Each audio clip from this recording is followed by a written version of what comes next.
วันนี้เขากำลังลองลงนะว่ากาแฟที่มีน้อยเห็ดครั้งแรกนี่จะเป็นยังไงแล้วรสชาติยังไง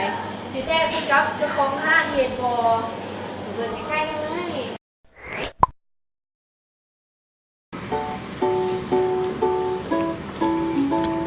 Preview.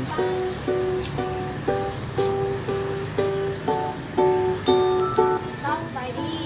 วันนี้รายการทัวร์ที่ทัวร์แดนของเราจะพาผ่านมาสู่ Let's Lake Coffee ซึ่งในห้างจะเป็นยังไงนั้นตามกันมาเลย Preview.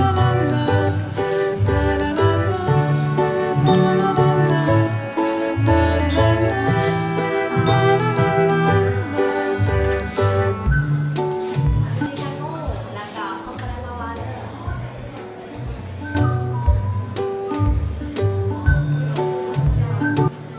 วันนี้เนาะกับขอแนะนำตัวอย่างเป็นทางการเนาะข้าพเจ้าพิธีกร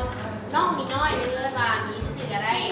ซึ่งมาเป็นตัวแทนพิธีกรในรายการทัวร์ที่ทัวร์แดนมื้อนี้เนาะรายการของเราก็ได้พาทหารมาชมเที่ยวอยู่ห้าง Let's Lake Coffee ซึ่งน้องก็ได้สั่งอาหารไปแล้วดังนั้นเขามาเบิ่งพร้อมเข้าของท่านได้ว่ามีบรรยากาศแบบใด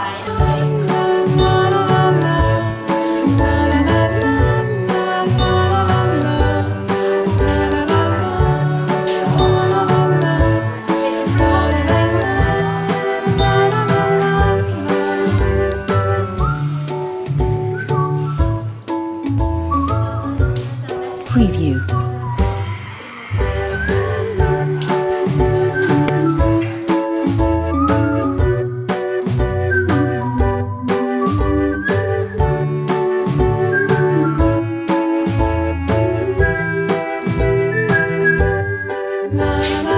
วันนี้เนาะเขาก็อยู่ฉากเบื้องหลังของห้าง Lake Coffee